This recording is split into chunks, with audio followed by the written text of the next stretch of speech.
Welcome to Action Callers. You're on the right station if you're tired of just hearing complaints without a commitment to find a solution. Are you open to the ideas of others? Of course, that doesn't mean you have to approve of the ideas. It only means that you're willing to get an idea or a solution from a stranger.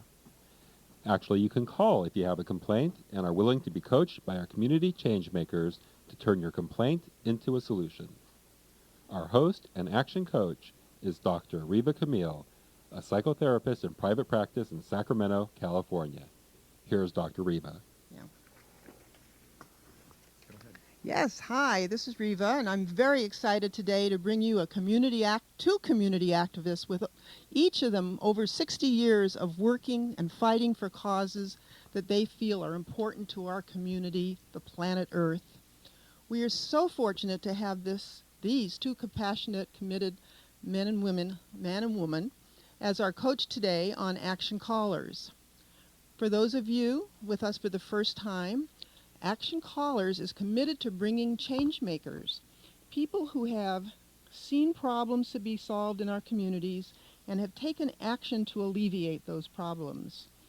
These change makers come on this program to coach others to take their first, second, or third step to make an impact on issues that bother them. What that means, if you have a complaint about something that is happening on your block or your neighborhood, or in Congress, or in the Middle East, or wherever, you can call and share your concern, your complaint, or idea with me and the changemakers on this show.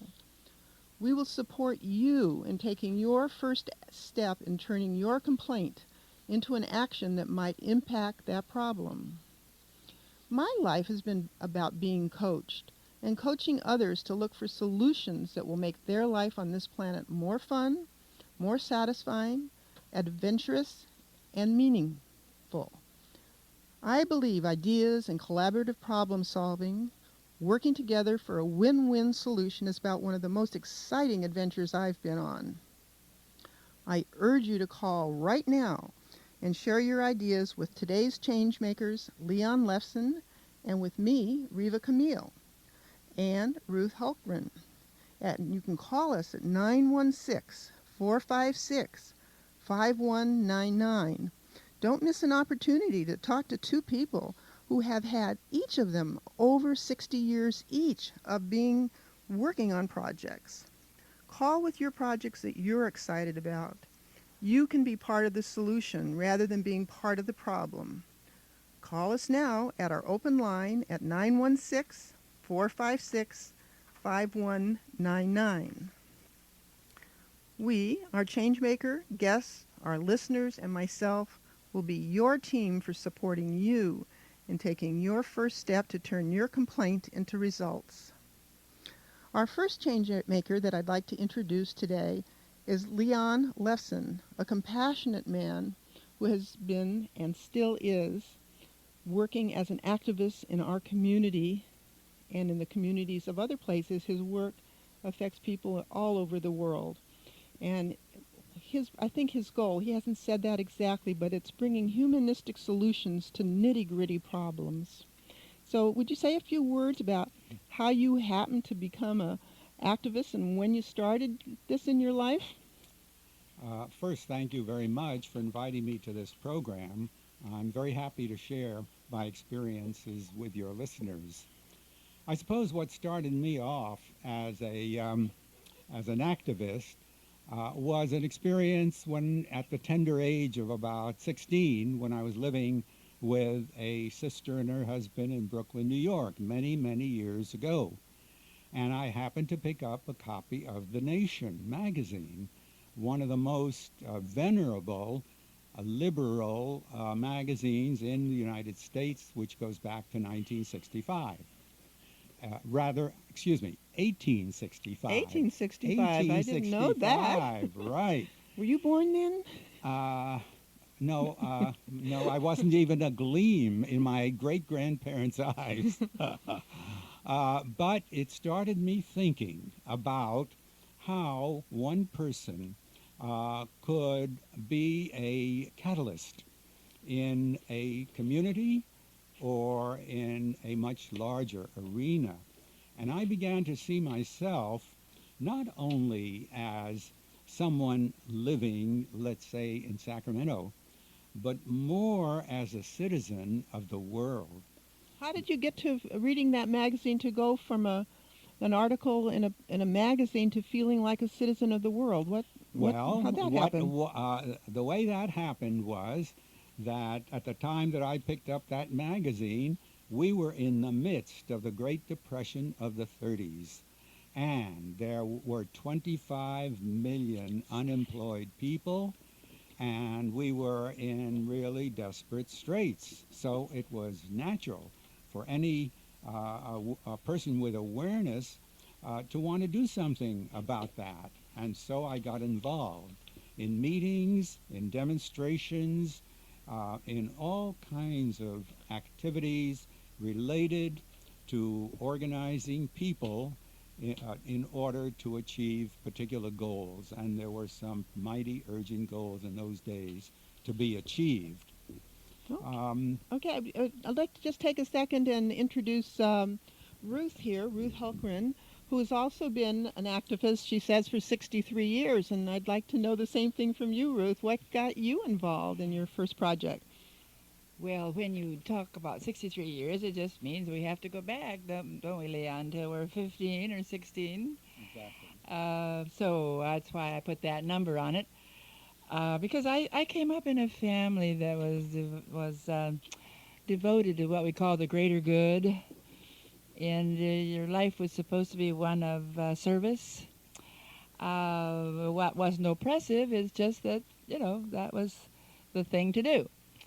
So I was active early in the YWCA in high school and that sort of thing. And I had a wonderful older sister who was my role model. In what way was she a role model? What was she up to? Well, she was 6 years older, and I worshipped her in the first place. So whatever she did was right. And, when I was quite young, she was in college and doing all sorts of radical things in college. Like what? Like, in those days, the fraternities and sororities in our universities were really rampant. And so there were lots of people left out as what they called independents. And my sister was the type who would organize activities for the independents rather than... So then you guys became a group. Yeah, so she saw a need, and I think that's really what happens to those people who become activists. They see a need, and they set about to do something about it. So I just had some good things at the front of my life, which I've never regretted modeling or taking up myself. Yeah. Very good. So what was maybe your first project that you took on? Well, after the war, after the good war, World War II. Which one was that? The good war, World War II. My husband and I were just determined that we were going to make impact in our community. And we did a lot of interesting things. I mean, we needed to get bus service into the housing project where we lived. We and hundreds of families lived, and the bus company Where were you ignored living? us. Where were you? Alameda, in one of those pasteboard, gypsum board projects after the war. And anyway, that was great because, you organize people. Did you get the buses? Oh, yes, we did. How'd you do that? Well, it takes a lot of leaflets. It takes a lot of meetings. It takes a lot of energy to make appointments with the right people, And but I and my dear Wayne, who is now deceased, but we really took it on and enjoyed every bit. We were young and bushy-tailed. And I think people responded as much to our sincerity and idealism as anything else. But we did get the buses. So sincerity, and who did you take that information to? That sincerity and the powers that be. They ignore you if you don't get in touch with them. And of course, it doesn't pay for one or two of you to get in touch with them. Which kind of authorities did you go to? In this case, it was the transit company. That was running the buses in Oakland and Alameda. They never heard of our project, those turkeys. So we had to make enough noise. And the wonderful thing about being in an activist situation is the number of people who find from the activity that they are themselves having impact, that they're strong and they can take on other things too. So we never let it rest there. We'd always find another project Uh-huh. to keep these folks fired up. Oh, so you looked for things to start projects on. Well, basically, we're both of my husband and I were much into the greater good, and we could see the needs. Uh-huh. And so after you talk to people, they realize it too. So That's called organizing. Uh-huh. Okay. And how about for yourself, Leon? What were some of your first projects? Well, my perspective was a little different. I started off actually working for the United Nations abroad after the end of World War II in helping with the refugee problem. How did you happen to go from 15 now to going all the way to Europe and the United Nations? What happened in between? Oh, well, what happened in between was that I got my professional education as a social work community organizer. And there's classes for that, huh? There are not only classes, but there are schools of social work that provide training in working with individuals, in working with groups, and working with communities. Yeah, I remember one that Alinsky. Saul Alinsky. That I read about when I was in my sociology classes in the university. He wrote a famous book called Reveille for Radicals. And that has become practically a nationwide textbook for people who want to be active in the community. I had a call from a woman just recently from Wichita, Kansas, asking me about that book, how it can be obtained, and so on and so forth. So I highly recommend that to anybody who's interested in community organizing and community planning and so on and so forth. At any rate, I quickly learned that politics, which is very much derogated in our country, is a vitally important arena of action. And to get any results, either locally or at the state level or at the federal level or internationally, one has to be willing and experienced in working in the political field. Consequently, well, does everybody have to be real educated to get started? I mean, can some of our listeners get going without education around that? Some of the most effective people are people who without education or with a limited basic education have an intuitive sense or develop an intuitive sense of how to go about identifying and organizing groups of people to accomplish a particular goal. Well, I'd like to just say right at this time, listen, give us a call and talk to Leon and talk to Ruth about, how to do it. They are very educated in community action and getting results. So give us a call at 916-456-5199. And I'll repeat it once again. Get your pencil because you may be hearing lots of ideas and lots of things that you might want to do as a result of hearing Leon and Ruth. So again, it's 916-456-5199, and we really do want to hear from you. So yeah, go ahead, Leon. I interrupted you in the middle of a sentence. No. Continuing along this line of the vital importance of understanding the politics of your community. One of the most effective ways that one can accomplish things beyond the local community and yet impacting on the local community is getting to know who your Congress people are, who your local council people are, your mayor, and heads of departments, and so on and so forth. There is much greater potential for achieving results working with these people than most of us realize. They are very sensitive to local organizing and to local wishes and so on and so forth.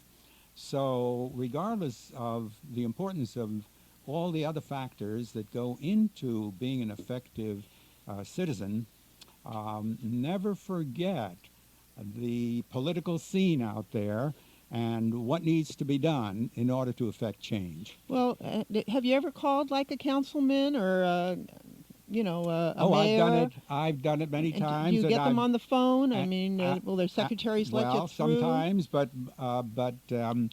if not, you get their secretaries, their assistants. You can arrange appointments to go to see them. In fact, they welcome it. But there are times when it's not so easy to reach them, and one has to be persistent. But there are any number of examples that indicate how this pays off. Let me ask you this, and maybe Ruth, you might say a little bit about this. What keeps you going when you get tired or angry or disappointed? I mean, did you ever get tired and disappointed and want to quit and run the other way and say, never again? Am I going to do anything?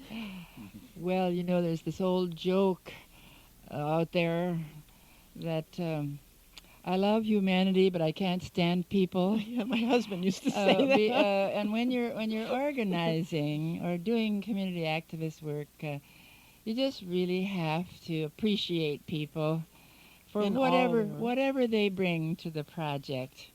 You might have an idea that they should do more, but when you're working with a volunteer group, they're going to do what they want to do, And I mean, this is a place for people to be creative.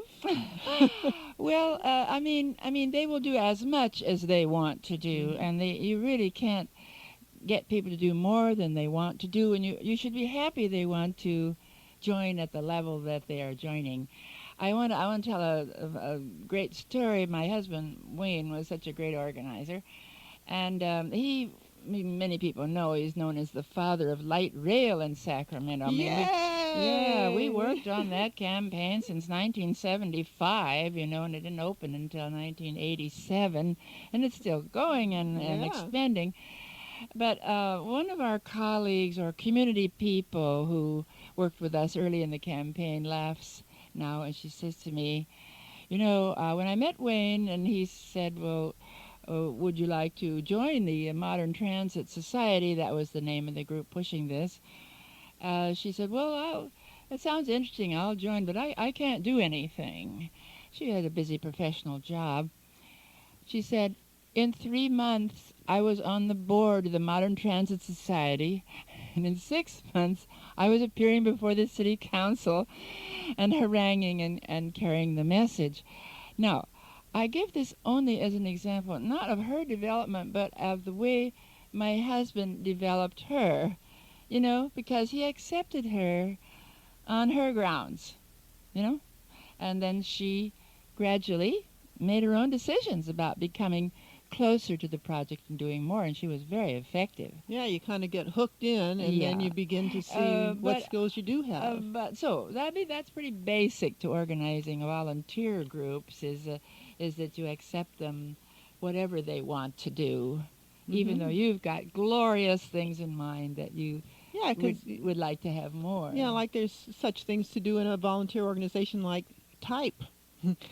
To work on the computer and just do mailing lists. Right. And there are things to do for a group that means getting up in front. And some of us don't like getting up in front, and we like doing some of the planning.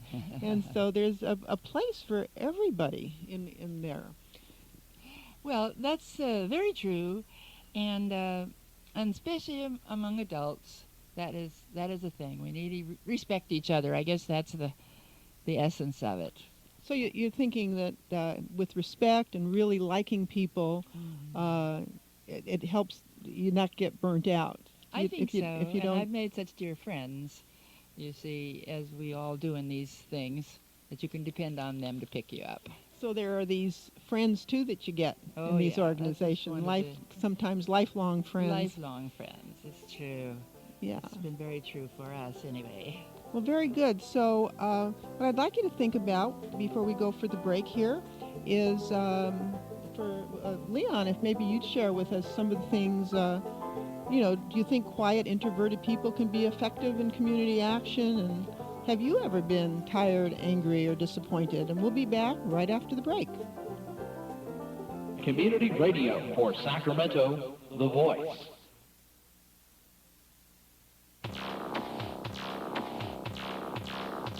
Hi, I'm Isaac Vidalis, host of the Center of the Universe, Diverse Electronic Drive, your electronic-based station, frequency violation, Saturdays from 8 to 10 p.m., System of Industrial, the original chemistry post with your host, Isaac Vidalis. You'll never guess what's on the technology pick of the week, where I'll speak of a DJ's choice on the voice of equipment and value, and educate you, without a doubt, first about electronic music, the center of the universe.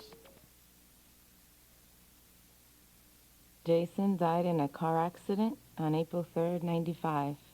I thought right away about donating his organs. He said to me, "Mom, if anything ever happened to me, you should donate all my organs." Share your decision to become an organ and tissue donor with your family today. I feel very happy that he decided this. Organ and tissue donation. Share your life. Share your decision. Call 1-800-355-SHARE for a free brochure. A message from the Advertising Council and the Coalition on Donation. Do you have dreams? Do you have goals? Everyone does. No matter what race or color they are. Talk to each other. Listen to each other. Sure, we're all different. But we're also all the same. Understand the similarities. Respect the differences. Help end prejudice in your lifetime. Call 1-800-934-3430 or log on to www.whitehouse.gov. Together we can build one America in the 21st century. Brought to you by the President's Initiative on Race, the Leadership Conference Education Fund, and the Ad Council. It began in 1986. In 1988, Access Sacramento brought you round-the-clock community radio. In 1997, Sacramento's voice is heard worldwide on the Internet. In May of 1998, Access Sacramento expands the community voice again. Stay tuned as we usher in a new era in Sacramento radio. Access Sacramento and The Voice, Sacramento's community cable radio, Internet, and something more.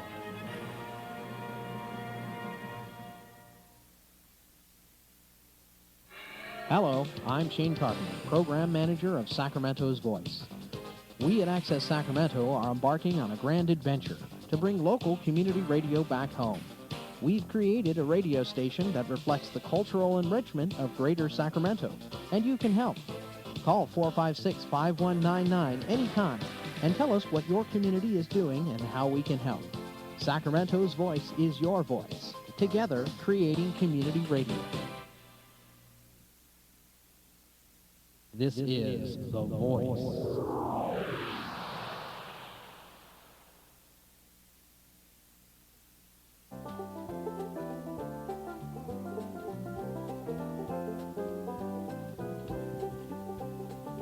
Well, here we are, back again.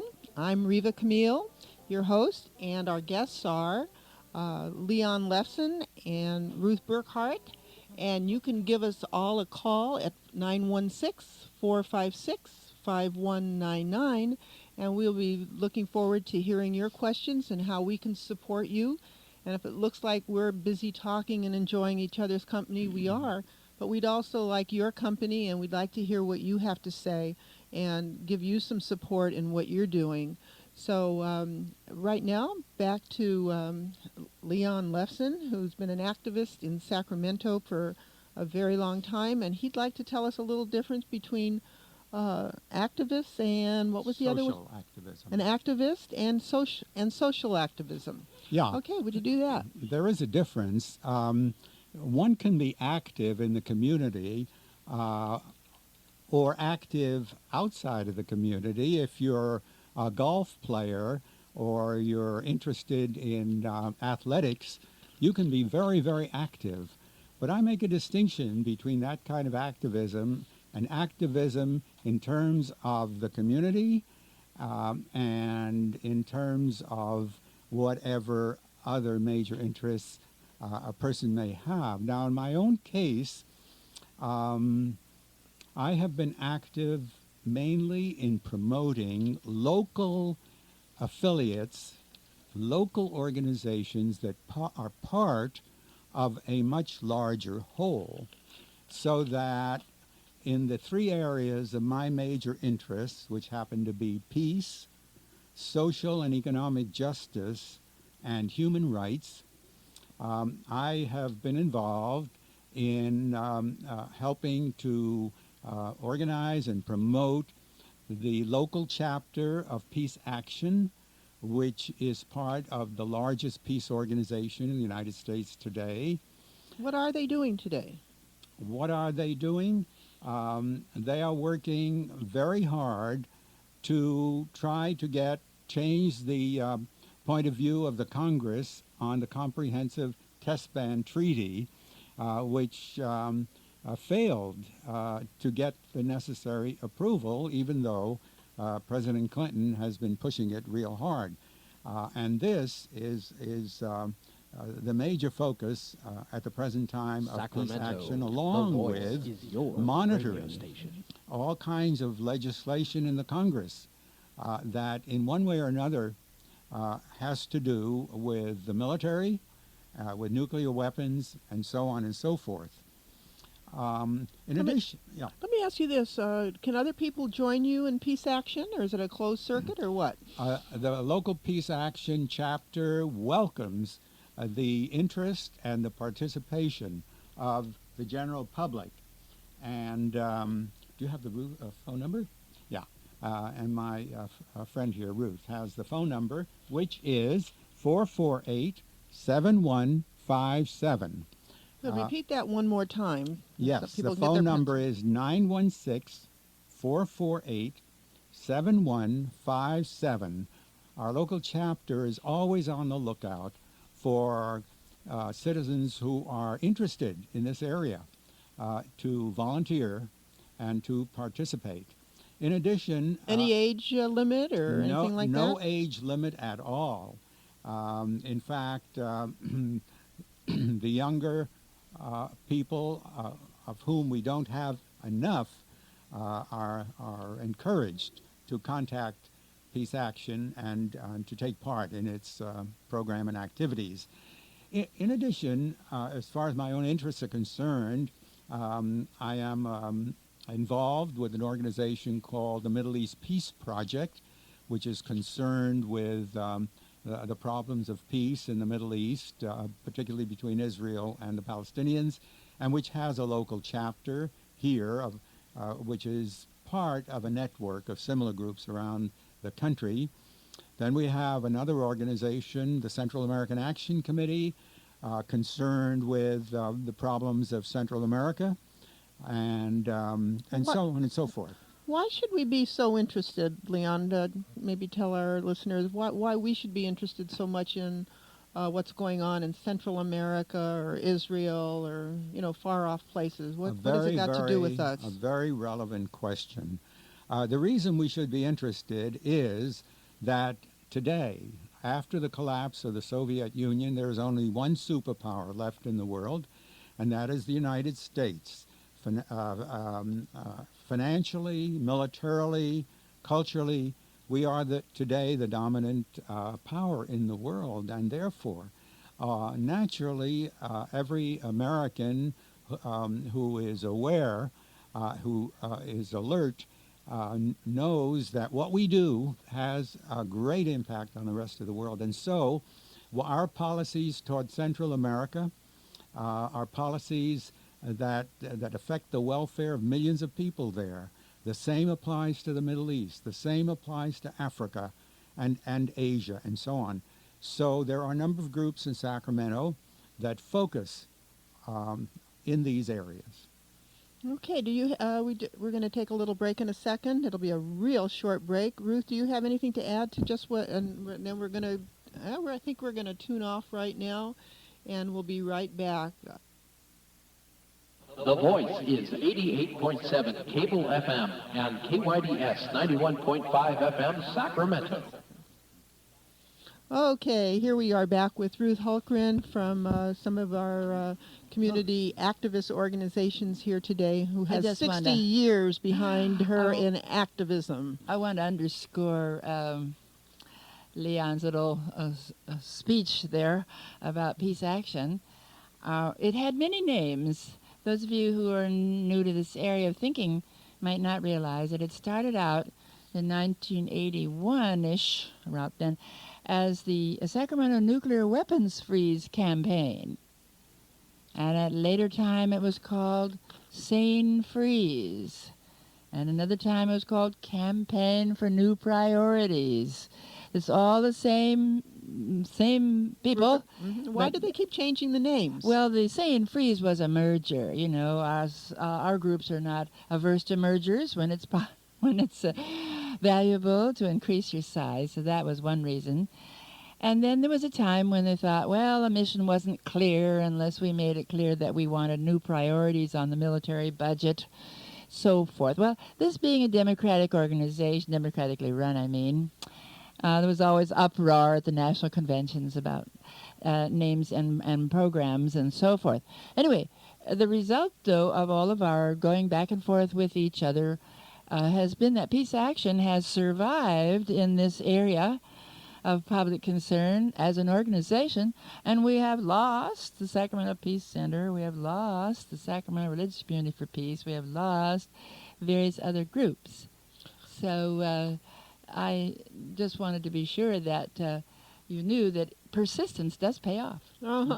Very good. So I would like our guests, our listeners, to give us a call, and if this is a good time to give us a call and ask for some ask some questions, or if you have a concern about some part of the world or something that you don't like going on in this world, give us a call at 916-456-5199. Don't wait for the last minute. I wanted to tell you that one of my proudest contributions was help found the August Women's Peace Event, which was a spin-off from Peace Action, because we wanted to reach more people. And in 1987, when things were a little, interest flags here and there, in the course of trying to keep an issue alive, August Women's Peace Event's been going on now. This will be our 14th, which we're having in the year 2000. And even though it says women's event, it's largely women, and the presentations and so forth are by women. Families come and so forth. And the thing we do is it's always in August. It's held on August 6th or 9th, which are the days when we dropped the bombs, the atomic bombs on Hiroshima and Nagasaki years ago, because our feeling was that that should never happen again anywhere in the world. And if anybody was going to see this would happen, it would have to be women, be aroused, women being basically nonviolent and also purveyors of life and not really like to kill people. Mm-hmm, mm-hmm. So that group is still functioning, and a wonderful occurrence will be August 9th. Where is it going to be? It's going to be at the Grand Ballroom on J Street. In the evening. We have it in the early evening, 5:30, because we like to catch the working women who are downtown. Mm-hmm. If they go home to Carmichael, they won't come back to a meeting. Mm-hmm. Good planning. So we've had 300 or 400 people wow. Each time with an outstanding speaker. This year I can't announce the speaker, but we're after a wonderful congresswoman from Georgia to join us. You know, I'd like, while we're on the subject of women organizing, there is something coming up very soon here in Sacramento. I just got this brochure in the mail the other day. It's from the Women in Action Lobby Day 2000. It's the Voices for California's Children. And it'll be a convention at the Sacramento Convention Center all day from 8:30 a.m. to 2:30 p.m. And most of the women organizations here in this town are backing it. There's the American Association of University Women, and there's the Black Women Organized for Political Action, and there's the NOW, and there's the YWCA, and a whole bunch of other, about 10 organizations altogether who are sponsoring it. And it's $15 for students and $35 if you sign on right away. And at the end of the show, I'll give you some phone numbers that you can call in order to go to this conference and get in touch with them. It should be very, very good. Could I make a comment apropos of that? It's kind of ironic that here we are in the richest country in the world, and yet 25% of our children are living at or below the level of poverty. We're the richest country in the world, and we have 43 million people who do not have health insurance. This is a sad commentary, and so because of these conditions, it's important for citizens to organize, as reflected in the announcement you just heard, to try to focus attention on the plight of the children and of those without health insurance. You asked me before, Reva, about what problems I see among those who are active in the community. And I think one of the problems is that there are too few people working on too many undertakings, and because of the absence of volunteers who want to make that kind of a commitment. And so those who continue to be involved often suffer from burnout. Mm-hmm. Yes. And that's a real problem, because if there aren't enough people, then those who do the work sooner or later are going to be confronted with that problem. One way of dealing with burnout is to try to enrich one's life with other kinds of activities. Like what? What were some of the things that well, you in do? my own case, I mean, you've been keeping going. I mean, maybe you had a short stop for a while, and yeah, that's true.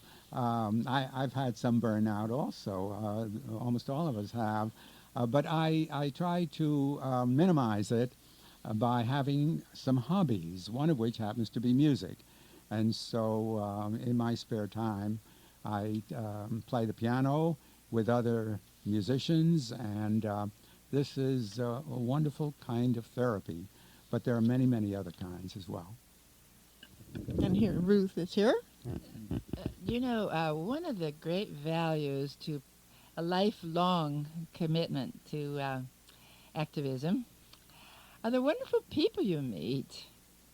I mean, I think some of my dearest friends, I don't even see them anymore, but my dearest friends from some of our community work in the 50s, good heavens, so long ago. But it's such a warm feeling of people on the same road with you, you know. And one of the values of staying with your activism, even when it has an up and down, is just that you are not isolated. The worst thing for anybody when they get depressed is to be isolated, when they're depressed about needs or, you know, what's not happening. Whether it's personal or whether in it's the a community, you get kind of cynical if you are isolated. Leon, you have to admit that in the groups that you have mentioned, and even in the groups that I can mention, there are still young people turning up, you know. The young people who marched in the streets in Seattle against the World Trade Organization and all that stuff. Our young people were up there. They were not breaking windows. They were marching. Peaceful march. They were peaceful people. At any rate, to me, as an older person, I'm 78, it's marvelous to see that there are people who are, well, actually, in many ways, we train them, but they also are going to be the people who are going to carry on the values that I think are important. Very good. And so we're going to take a break in just a moment. And if you want to get to your phone and dial at 916-456-5199, we will be waiting for you after the break to talk to you. It looks like there's somebody here now. So we're going to take a break in just a few seconds here, and you can call us at 456-5199. If the line is busy, just call back as soon as the next caller is taken care of. Okay? Let's see you in a few minutes. Sacramento's Community Radio, The Voice. Hi, this is Mike Lidskin of Twirl, the finest music from the rock era. Do you wonder where all your favorite and critically acclaimed musical artists can be found? Right here. On Twirl, you'll hear a lot of great recorded music out there that's been neglected by the other Sacramento radio stations. You'll also hear a lot of obscure gems and forgotten hits by really popular artists. And of course, we'll play the occasional oddball novelty record just to keep the mix lively. So listen to Twirl each week on Sacramento's Voice. Catch Twirl Saturdays from 4 to 6 on The Voice.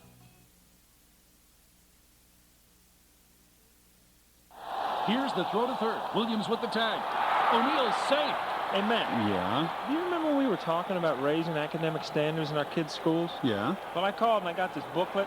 It's got a lot of helpful information in it. Here. Hey, thanks, man. If education is important to you, talk to your child's school about raising academic standards. Call 1-800-3823-SMART for a free booklet and be a big league parent.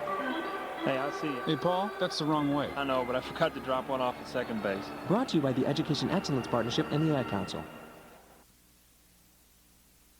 Captain, I have contact at 2 o'clock. We have a visual, Bravo. We have a visual. That's a Roger, Black Eagle. On the morning of March 25th, 17 people, 5 of them children, were rescued from a sinking boat by naval reservists. A Coast Guard cutter is on the way. You're going to be all right. All this was made possible by their employers who let them answer the call. To everyone who supports the National Guard and Reserve, thanks for making us your business. A public service message brought to you by the employer support of the Guard and Reserve and the Ad Council. You are tuned to the Voice of Sacramento, the community-use cable radio station where you create and produce your own radio programs. Access Sacramento empowers Sacramento County residents through technical training and assistance. Visit us at the Coloma Community Center at 4623 T Street, Sacramento, California. Funds for the operation of this channel are provided in part by the Sacramento Metropolitan Cable Television Commission. Questions or comments may be addressed to the Commission at 828 I Street, Sacramento, California, 95814. Reach the Commission by telephone at area code 916-440-6661. Now you can listen longer. Access Sacramento expands its worldwide internet service. Point your web browser to www.sacramento.org. Access our rural audio feed now from 9 a.m. to 5 p.m. Monday through Friday Pacific Coast time. Brought to you in part by Sacramento Network Access and the Access Sacramento Media Lab. For more information, call area code 916-456-8600. Internet radio from Access Sacramento, making a difference one voice at a time. Sacramento, the Voice is your radio station.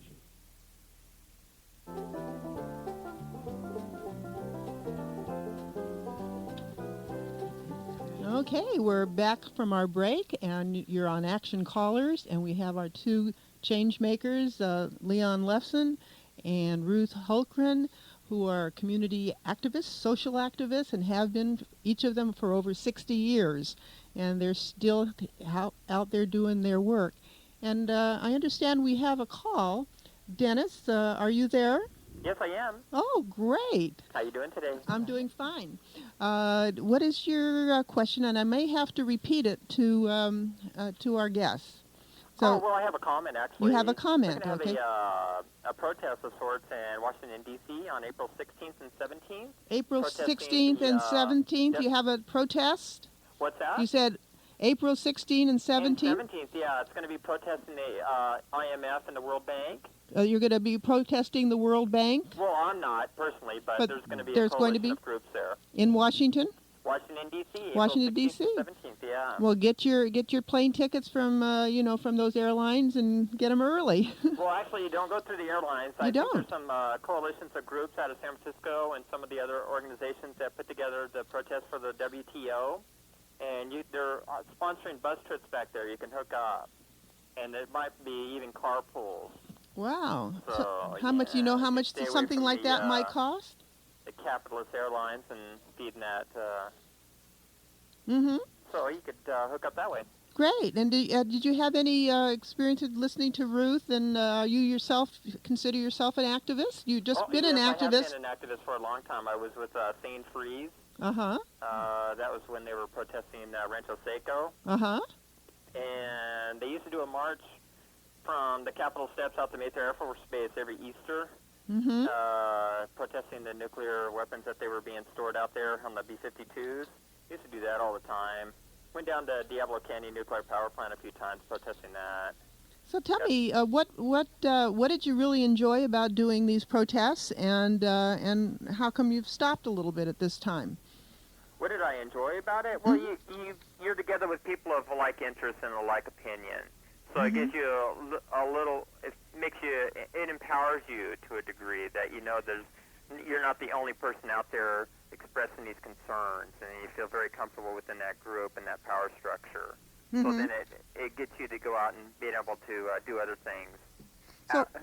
So, what coming out of that power structure, you feel empowered by it. Yeah, you get some energy from all the other people. Oh, absolutely. And what's kept you lately for not being too active? What kept me lately? Well, did you get a little burnout, or? No, I do it through monetary things now. I sponsor like Greenpeace and Amnesty International, and I support KPFA. But I give them, like money. And then I think they can better use their money. Going out to a protest is fun and all, but it gets to a point that they're just preaching to the choir, and you pretty much know everything they're talking about. And although you feel like you're doing something important, you can only get arrested so many times, and then they start doing some awful things to you. Oh, did you get arrested? Well, a few times. A few times? But back then, they issued you a citation, a court appearance ticket or something like that. Mm-hmm. See, now they're just horrible. What they did up in Seattle was a violation of all kinds of laws. So, and the ACLU is battling that up there, but I wouldn't want to be caught in that kind of situation. Yeah, I had some friends. They'll brutalize you there. I had some friends. Rubber bullets at point blank range. Yeah, a few years ago, I had some friends. I guess when it was the Vietnam War, there in Century City, little kids were getting trampled by the horses and the police on horses. It's pretty scary. It was a little peaceful later in the 70s and early 80s, but then it started to get a little more kind of crazy. And especially during the 80s, people kind of lost interest. A lot of the groups that I was with, kind of the membership kind of declined a little bit. Yeah, maybe they'll come back another time. Maybe get re-inspired by Ruth and you right now. Right now, you're taking an action by calling here and letting us know what it's like being an activist. Absolutely, yeah. So thanks a lot. Oh, you're welcome. Okay. So you guys keep up the struggle. Okay, and we'll be thank listening, you. Okay? Right. All right. Thank you Bye-bye. very much. And Leon has something he'd like to say. I'd like to commend the caller for some of the points that he made, one of which we shouldn't underestimate. Even if you are not able to be physically active in a program, sending money can often be just as important. And so I would urge all those who have interests in particular projects to do just that. The second point I'd like to make is that without adequate information, being well informed is absolutely essential to being an effective volunteer, an effective local activist. And being well informed means not just relying on the information that you get on TV, the sound bites, and the sound bites and all of that. It's important to consider going to what we call the alternate press to be informed, to really be adequately informed. Now, one of those sources that will help you to be informed is right here in our local community, a little paper called Because People Matter, which is put out by a dedicated group of local activists. And I would mention, along with that, The Nation magazine, the Progressive magazine out of Wisconsin, the biweekly newspaper In These Times, and a host of others where you get the kind of information that is totally lacking in the mass media. I think this is very, very important in order to be effective. Yes, and I think Ruth has a few final words here. I just want to speak to the fact that you don't have to be in a protest. You don't have to give a lot of money. These are good things to do, but it is possible to be an activist by taking the flyers that are handed out by volunteers when you see them in front of the co-op or in front of the coffee houses or the mall, read them. You can evaluate them themselves. These people are putting out some effort. Maybe it's not good, but you can check it. Also, you can sign petitions. Read them, of course.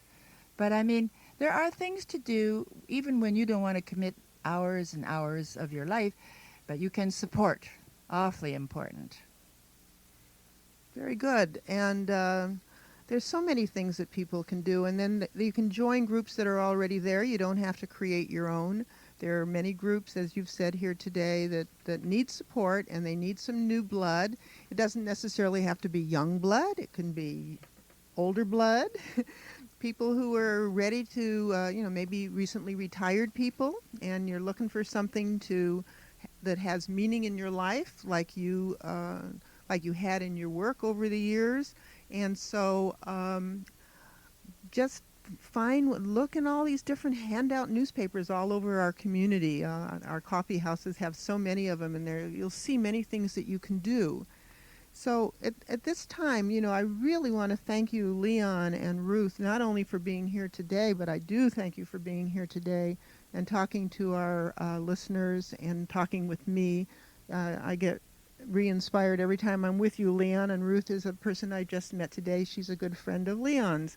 And so this is the way to meet people that have something to say, who are generous and who are upbeat, and who have a purpose in life. And so again, thank you for being here. And I also want to acknowledge our two volunteers, Michael Geller, who is our announcer and engineer, and Steve Baylog, who is an engineer himself, who is also an engineer here at Action Callers as a volunteer. And so that kind of volunteer, if you have technical help that you can give, like one of the things I need some help on is I need a web page person that can help us put this show on a web page and have an email address for people to write in their projects. So if any of you out there are hearing me and you can do that, please contact me at 916-456-5199. There's all kinds of things you can do. You can do things that you do every day, or you can do things that are new. So for me, being on the radio is my new volunteer thing, and it's been quite an experience learning and still learning how to do this. I think this is about our 8th show, 7th or 8th show. And so you can be part of the solution rather than being part of the problem. We can use our messes in life to get to semi-well-ordered solutions. I say semi-ordered because nothing is ever perfect. We solve one problem, and then from that we see other things that need to be done. So we can be kept going most of our life, and we have to pace ourselves. So I want to again thank you for that, and thank you for your support to our community, Planet Earth, and to all of the other activists and social activists, and those of you who have supported your friends who are activists. I want to thank you also.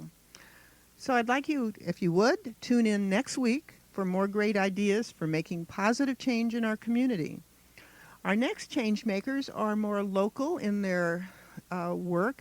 That will be Helen Crow, who is the founders of the Widows Organization, and also the current president, Jim McShane, will be here to talk about their organization and what it took to move it from a couple of people to a huge organization with an office and everything. So I do want to once again mention the current events in Sacramento, the Women in Action Lobby, which will be on April 11th. It's a Tuesday at the Sacramento Convention Center. And they're going to be working on talking about education for children, health, safety, and economic development. And for students, it's $15 and registration fee for the rest of us. If you register by mail and send a check to Catherine Winans for registration, her phone number is 916-791-9095. And I think they might even be going over to the Capitol to do a little lobbying during that conference. So that's another way, a safe way of doing some things together. This conference is supported by, 10 women's organizations who have gotten together using their joint talents to create this wonderful all-day event. I'd also like to let you know that on this coming Friday, March 17th, at B'nai Israel, there's going to be a wonderful speaker who's going to talk about the current issues facing Israel today. I believe her name is Marcia Friedman is going to speak. She was once on the Knesset in Israel. That's like the parliament and like the Congress in Israel. You can reach me, Reva Camiel, at 916-456-5199. Leave me a message, and we can put your messages on next week. And if you have some event that you want to be put out in the air, just give me a call and let me know and send me a flyer. And you can send me the flyer to Access Sacramento to the T Street address. And so I do look forward to hearing from you. And if you have an idea and want to be on the program, let me know. If you're doing a project that you're really